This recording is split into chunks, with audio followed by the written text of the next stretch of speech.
Hey everybody, it is GameThinkTalk coming at you with a little games discussion, a little catch up. We haven't done one of these in 3 weeks now. It's been a minute. It's been so long. Mad I've missed it, but we are back now.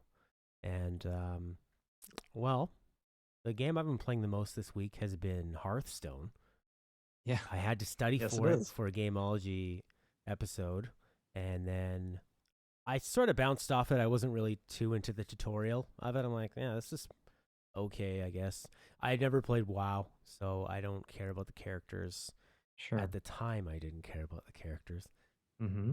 And then I just randomly played a couple games with you, so we could put up a Matt versus Matt, and that's when I really understood it a bit Started to more. sink in. Yeah, and then it was just the endless Blizzard progression of fill up these bars, fill up, win these three, and then make this bar bigger. Like they have so many amazing.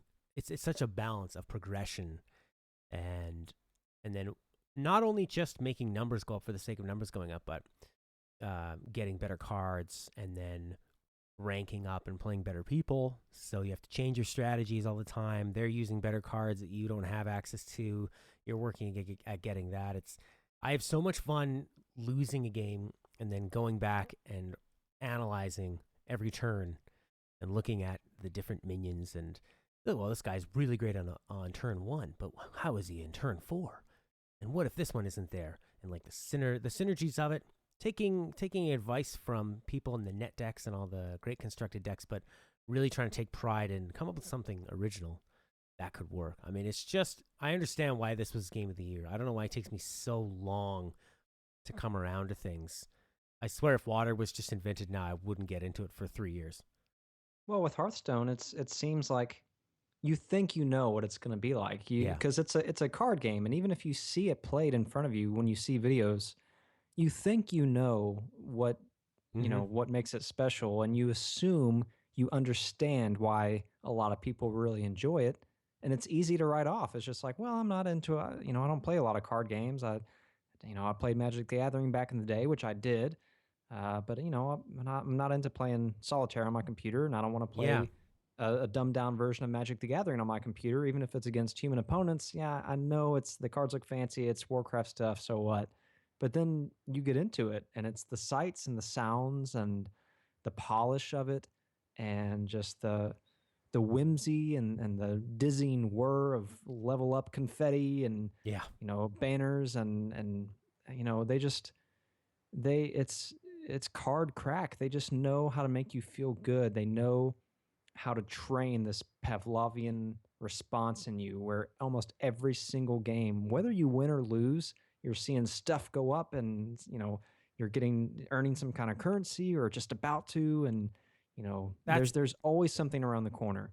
That's the trick with Blizzard is that they have a magical formula of keeping you playing maybe 1 to 3 to more games more than you originally planned. Uh, I'm like wasn't a PC guy for the last 5 or 10 years, so I've kind of missed a lot of the Blizzard boat. You know what they've been doing, but I remember playing Overwatch with you for the first time, and I really didn't care about loot crates because I don't like cosmetic changes at all. They don't do much for me. But I remember playing with you, and if you're one game away from getting the loot crate, like there's no way in hell you are going to bed without playing that. Doesn't matter what Right. time it is. House could be on fire. Like, well, I mean, the fire's in the basement. I can give one game, and then Right. fire's approaching the door, and you're like, well, I better open it, and then I'll run. And you're like, oh, I gotta play one game with that. Yep. I'll deal with the burns. Mm-hmm. It's and now I get it that they do such a great job of never keeping you too far away from the next bonus, the next achievement. I think one of the best things they do in Hearthstone is that 3-star format for ranking, because you're only really technically 3 wins, 2 wins, or 1 win away from getting to the next level. However, you could stay at the same level for weeks, going up and down with each win and each loss, and it just you just keep rising up with the competition, and that changes the game. I mean, I was trying to play when I was like doing my laundry, and I was getting a lot of disconnects. So they dropped me in a couple ranks, and it was like going back. I was like, wow, this is so easy, and it's amazing how much it changes the kind of meta of everything. I also didn't realize that I would really, really fall in love with like a lot of the characters. I just thought Mm-hmm. they're just cards. But I mean the the art is generally really well done, Yes. and the nature of a card game in that if a lowly one mana minion has a couple good turns, I mean, he really turns into the hero of the game, and you just like you form these like little connections with your little army that you keep sending out and watching die. But maybe every once in a while coming up really big and strong. And it's I haven't played a collectible card game since Star Wars cards a long time ago, so I've heard a lot of people say that are into that genre that Hearthstone's like very simple, very casual, and that one of the Sure. problems and critiques is that they've tried to sort of shoehorn in more complex mechanics as they go along. I don't really understand that. This is just something I'm repeating like an idiot, but Right. maybe it's true. So, but I mean, I haven't. My point is that coming into this game at this phase, I haven't seen it at all. So if you haven't tried these games at all and you're wondering what's the big deal, the best thing about it is you can try it for free. And if you're just Yeah. playing with some friends, you don't need to have you don't really need to spend a lot of money on it. I would recommend if you were going to spend any money, get that welcome bundle, Oh yeah. and then that's a really nice. So they should always have that for first time buyers, just to or first time players, just to get them into it. And then I haven't bought the expansions. However, there are some undoubtedly more powerful cards in those expansions, Yeah. and I've had so much fun with this game over the last week that I mean, this is like my most played game. If you look at game per day that I'm playing, easily of like the last year or two, I've sunk so much time, a condensed amount of time into this game. Yeah. So for me, it'd be worth like dropping the $60 in the expansions. However, I'm gonna try and use my poor man's deck, but don't buy the packs because they just by playing the game they give you so many opportunities to get them. So yeah, there you go. A wholehearted recommendation for Hearthstone. Here's some other games I should recommend. Oh, Grand Theft Auto, yeah, that's a good one. Minecraft, a lot of people seem to like that too. Yeah, great game. So Right. we'll be doing some more Matt versus Matts with Hearthstone. I certainly hope so. And all right, that's about all I have to say on that. Matt, you sort of bounce. Speaking of games you can bounce off of, you weren't really a big fan of Deus Ex: Mankind Divided. Yeah, I mean, I gave it a, to be fair, I am probably 6 or 7 hours in, so I didn't get super into it, and there's so much ahead of me still. You know, Um, I know a lot of people. Sometimes they think they try to devalue their opinion by being like, "Oh, I'm already at the first bit," but I think a game needs to be fun off the bat. yeah, All games do. It doesn't matter if it's a 140-hour. Like Morrowind is a giant game, and it's fun immediately it's true. because you are a slave treated like garbage, and you walk out and you see a Silt Strider, whatever the hell they're called, and Yeah. you're hooked. You know, I mean, like a game should be good right away. But And you know what? There probably, and I know for a fact, there are a lot of people out there who do think that Mankind Divided was fun right away, and they loved all their time with it. I think perhaps I was at a disadvantage because it was my first Deus Ex game, so I had absolutely zero connection to any of the characters or the overstory in the world. I don't care for Adam Jensen, and this game didn't yeah, make me care for him at all. I he's mean, very unlikable. well, he's very, you know, He's hardly a character. exactly. Yeah, they don't really give you anything to cling to emotionally. Like, there's not much to get emotionally invested in because all of the characters are so kind of like monotone and one note. Even if they have a character who shows emotion, it's over the top that one emotion, and they're Yeah, they're the panicky guy who's always panicking, or the asshole director guy who's just always talking like a jerk. It's like everything is just very monotone, and it, it's it very one dimensional, and there's a lot of parts of the game that really feel like I'm playing a PS2 game yeah, or an older PC game. and I can't put my finger on it. There are things that I know for sure. There was some technical issues and graphical glitches and screen tearing and stuttering and especially in the main city hub.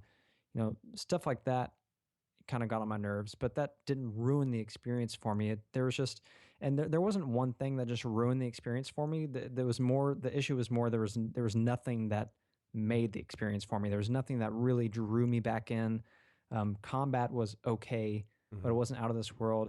If the pacing was quicker and I could get on to just like one stealthy moment to the next, where because I did enjoy myself, where I was kind of sneaking around and using my augs and figuring out how to tackle each situation in the best way, especially going on a non-lethal run. I felt like I had to kind of use my noggin no matter where I was to kind of sneak my way or just kind of disable everybody. And I had a few glowing moments of fun, but they weren't sustaining at all. It wasn't something that I felt like I needed to come back to, Hmm. especially with so much monotone fluff in the middle of it. So I know things would pick up if I stuck with it. I know the story would probably take a turn and there'd be a big twist, but I just don't really care. I can't imagine any twist that would really intrigue me.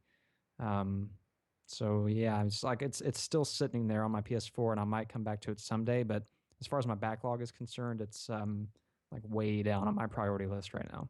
Can we hear your backlog priority list, please? You really want to? Absolutely. What's number one? Number one is going to Can I be, guess? Can I guess? yeah, What's that weird JRPG? you nailed it. Tokyo Mirage Sessions Sharp FE. Right.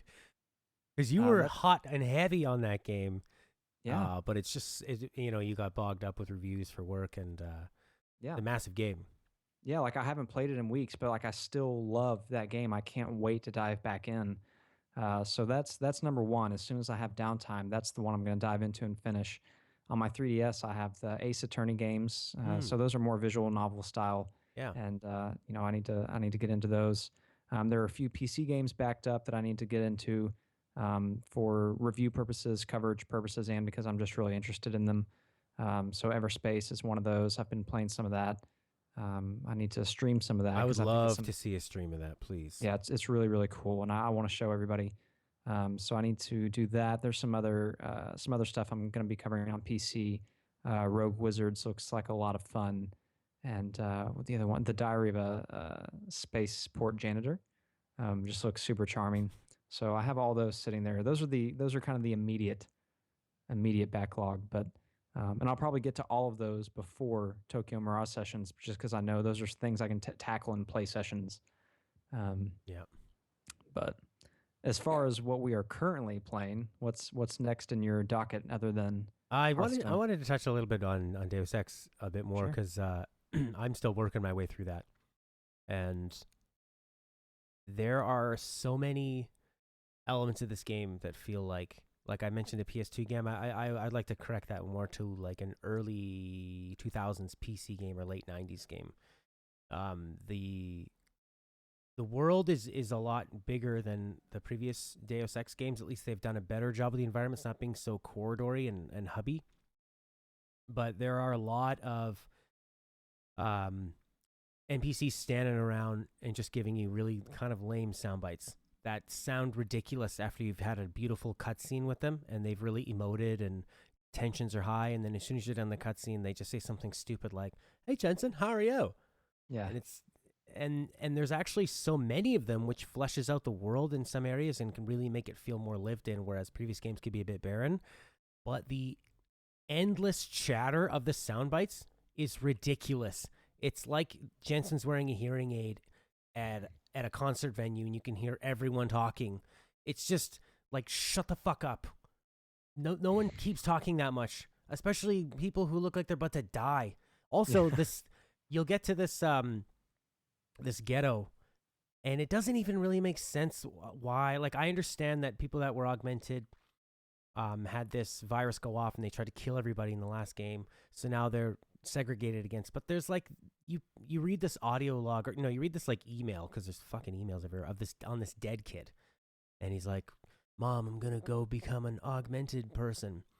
And then he's up and then he gets hooked on drugs and he apologizes and you read the mom's email and you're like, oh boo hoo, why would he become an augmented person after that? That's like if there's intense segregation against a certain type of people, do you really crave to be that kind of person? There's no benefit of it. There's no benefit was explained at all. So they have these ideas they think are like really heavy and are floating around and have no justification.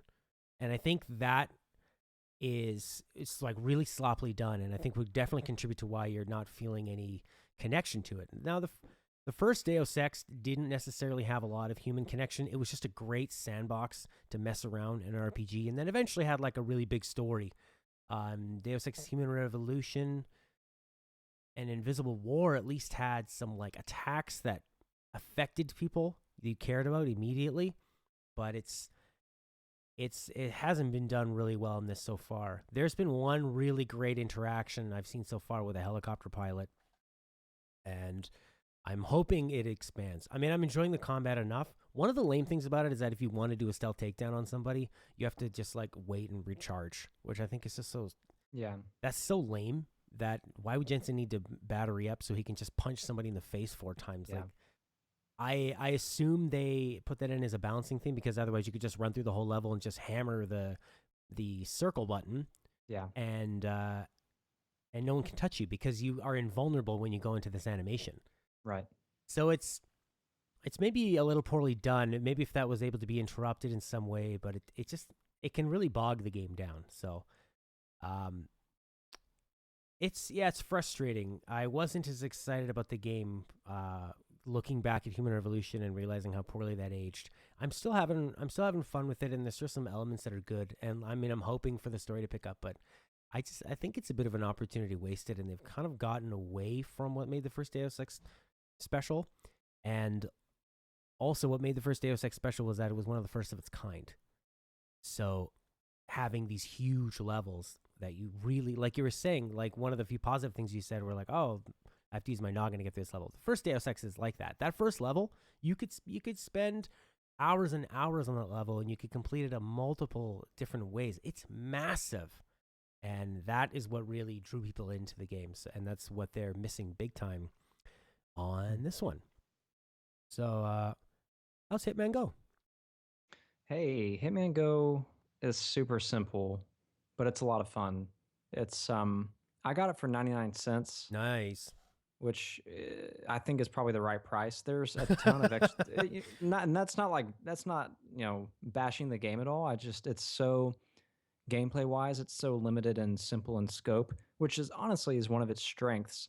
But even if if you see it for like 199 and you have a few bucks to part with and you're just bored and you want a solid mobile game like sitting on the toilet at the grocery store waiting for the bus, like whatever, perfect game for Do you that. have It's all the just groceries in the bathroom with you? exactly at the airport. Yeah. It's like a little it's just like a little condensed board game, and each as you go to each little square, it's a new puzzle, and you're getting from point A to point B, um, basically without getting taken out.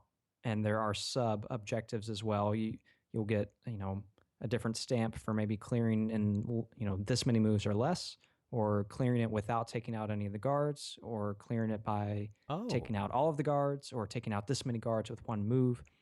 There are different you're on this grid, and all the points are connected by certain lines and paths, and each type of guard or npc has its own movement pattern, and you'll see them kind of like pacing in their predetermined movement pattern with each every time you move to another slot. okay. You see the way they move. So it takes maybe 2 or 3 moves, and you kind of see how everybody's moving on the board with each turn, and you have to plan ahead, maybe sometimes even 5 or 6 moves Wow, ahead at a interesting. time. And you'll land on certain spots that'll have like a stone, and you can throw a stone to adjacent spots. And when you throw a stone, it'll make a sound that spreads out and will attract people, that many spots away, and they'll all make their way to that point. So you just have to plan and manipulate everybody's movement around you to take that. If you can't land on a spot with a guard facing your direction, um, or if you get there at the same time while they're facing you, you get taken out. But if you can sneak up behind a guard and you move to their spot while their back is turned, you take them out instead. So Hmm. it's just there are like 3 mechanics that you learn, and then once you know them, it's just a bunch of really clever, successive puzzles that you have to get through, and it's very very low key. It's kind of a quiet game. Music plays very gently. There's just very simple sound effects, like birds chirping in the background, and kind of like this weird ambient noise like you're in a park, like people's voices just like humming very very gently in the background. It's very soothing. It's a very soothing game, and it's almost kind of cute the way everybody is set up as these little like board game dolls. And when somebody dies, they just kind of like topple over really quick and violently, and it has its own kind of unique charm to it. So I see why it was mobile game of the year, and it's made me interested in Laura Croft Go, Mm-hmm. and maybe even Deus Ex Go. It's a great formula, and I think with Laura Croft Go and Deus Ex Go. I think the different mechanics and different kind of twists they take with those, with the different aesthetics and characters and abilities, I think um, it's a great series. And it's like Hearthstone. Like for the longest time, I saw what it was and I thought I understood it. Then just because it was 99 cents, I picked it up and started playing, and it's just like, okay, I really, really get it now that I've got my hands on it. Um, it's just a great little game, and it's a great value. Even if it was 199, I think it's great value. So if somebody out there is just craving a good, simple mobile game, it's highly recommended. How long is it? I don't know. I'm really taking my time with it. I just booted it up when I'm sitting around, and I've gotten through maybe like 10 or 11 puzzles, Mm-hmm. and I think I have a lot. I have a lot more to go, How long and does it take especially to to get do through a puzzle? um, I mean, if you just go from point A to point B, I'm still like on the first major board game, so maybe a minute, minute and a half. But Wow. like when you start, each stage has three separate objectives, Mm-hmm. and just getting to the end is one objective, and then there's two like kind of challenge objectives. And I'm usually I'm not like a big completionist, but I've really wanted to go back to every level and complete each little submission, Mm-hmm. just because the boards are laid out so cleverly, and it makes you look and say, can you really do that in less than 7 moves? How is that possible? And then you go Right. back, because you can restart instantly. Loading times are really quick, so they give you a lot of incentive, and there's just kind of this mystique of like, how would I do that? And Right. it's kind of it's this constant challenge. And especially And because it's possible because they've told you ahead of time, like, if yeah. you can, yeah, they set the standards so that Mhm.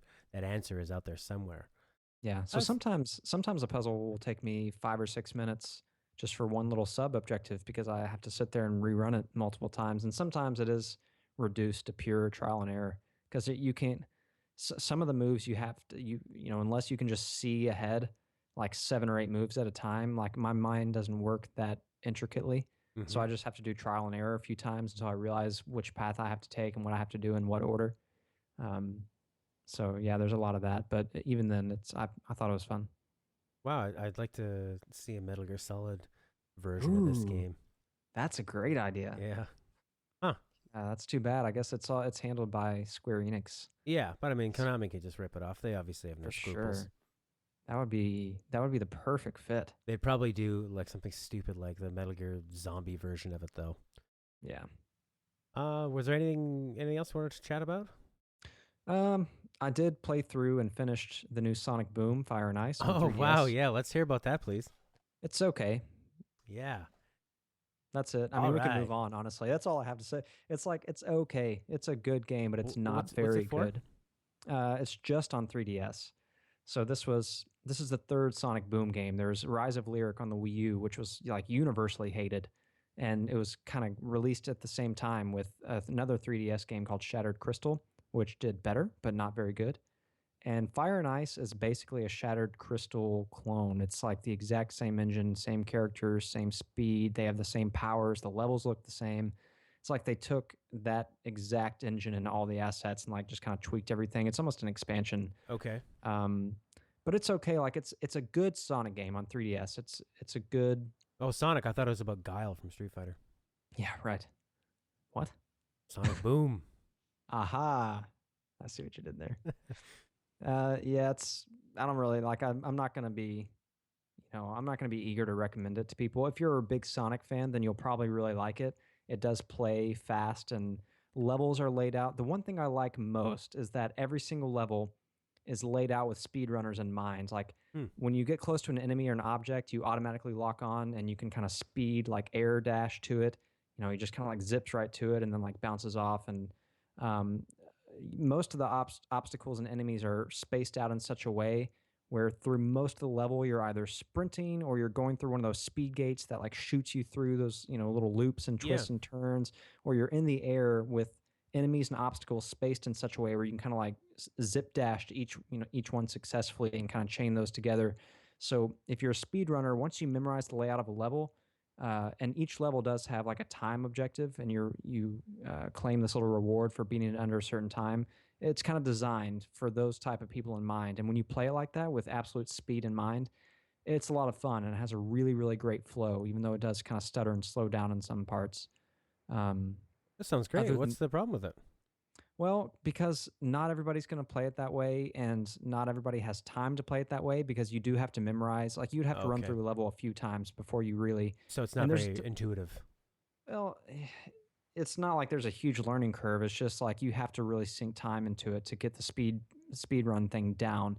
And about mid game on, your reflexes are such where when you see a little floating platform, you got to zip out your little energy beam to swing from it. And when you see enemies, you know how far away you can speed dash to them. And there's also the fire and ice mechanic. Like each level has these huge blocks of ice or these huge blocks of water, and with the shoulder buttons, you're switching between fire and ice. And so when you're running and you see this huge block of ice coming, you got to switch to fire real quick so you can melt it and run through it. Wow. Or when you see these platforms of floating water, you switch to ice so that you can freeze them right away. Or there'll be like a big gushing stream of water going over spikes, and you'll be approaching it really fast, and you have to switch to ice to freeze that stream and glide across over the spikes. And Okay. um, that mechanic was really cool, but it does not see its full potential. Like what I Oh, just wow. described to you is what you see in the first few levels, and then for the rest of the game, like they don't take the fire and ice mechanic anywhere new. It's once you learn what to do with it, you do that for the rest of the game. Like it's never evolved, and the Mhm. boss battles are insultingly easy and anticlimactic. They're the worst parts of the game. Boss battles were awful. Mini games were all really bad. Like the side missions are all not fun at all, except for the Sonic Dash, like the mobile type, where you're just running straight forward, like really fast, and you're kind of going left and right in different lanes to avoid stuff. Yeah. That was fun. But in the whole game, I beat the whole thing in like 4.5 hours, and it's a $40 game, so it's like Yikes. it's not worth it. Like it's a fun game, but get it on sale. Okay. That's too bad because a lot of those mechanics sound brilliant. I mean, if they could make it, it's one of the reasons why I was never huge on Donkey Kong Country is that I felt like the game punished you for running really fast through it, whereas a game like Mario was all about they would plan the level out to run at full speed and Right. jump at the right moment, and you'd be rewarded for it. So if they could take those mechanics, and especially I love that fire and ice mechanic, it really reminds me of that shooter Ikaruga, where you rotate your ship from white to black, Right. and you can absorb either white or black projectiles. I mean, you could turn that into like Sonic is all about the speed, and I like to see the game reward you for that. It just sounds like it was sort of underdeveloped and a bit sloppily done, and they didn't really play off of the strengths enough. So, Yeah, they just played it too safe. Like there was nothing new. The levels all seem like kind of copy and paste variations of each other. Like the backgrounds change, but it's like the same segments over and over and over again, just in a different order and with like different obstacles thrown in your way. mm-hmm. It was too repetitive. It didn't innovate from the last 3DS game at all. And yeah, and plus I just hate the Sonic Boom like uh culture, like the vibe of it. The cutscenes Okay, are so cheesy and awful. Like they keep trying to be like kind of meme hip and funny, and it's too so self-aware. bad. The story is awful. Like Eggman is mining this rare mineral because he wants to build a robot that can run faster than Sonic. Like that's his evil plan because he wants to beat him in a race. And Wow. his mining is causing these fissures to erupt and spew fire and ice for some reason. And the game starts off with Sonic discovering one of these fissures, and within the opening seconds, like he zooms up in the air and he has the powers of fire and ice. For some, they don't explain why or how he got the powers, He's one with but nature. he gets the powers, and they're stored in his little wristwatch. And Tails comes along, and he's like, "Oh, I think if I do this, everybody else on our team who's wearing these wristwatches will get these powers as well." And then it happens, and I shit you not, the reason that works, Tails looks at the camera and he says, "Because science." And it's just like one of those kind of memey, Uh huh. like somebody might think that's kind of cool or funny somewhere, but to me it was like that's awful, lazy storytelling, totally like missed the mark on humor, just bad, bad, bad, bad, terrible Yeah, story. the irony doesn't really work if you're just relying on it as a crutch. If Yeah. there's not actually anything else around it. Wow. Hey, but for speedrunners, like you said, that flow of like kind of jumping at the right time and Yeah. like zooming up this obstacle and switching to fire and ice at just the right time. Once you memorize the levels, that's the most fun I had with the game. I learned two or three of the levels well enough to speed run through them, and that sense of flow was a lot of fun. But the age range that they're targeting, like a lot of them are not going to do that, and a lot of people who just want to go in and play through the game are not going to take the time to do that. and the levels are not varied and interesting enough that you'll want to do that for more than 3 or 4 levels. So, there's a select few people out there that'll just love it enough to do that, but it's not going to be very many.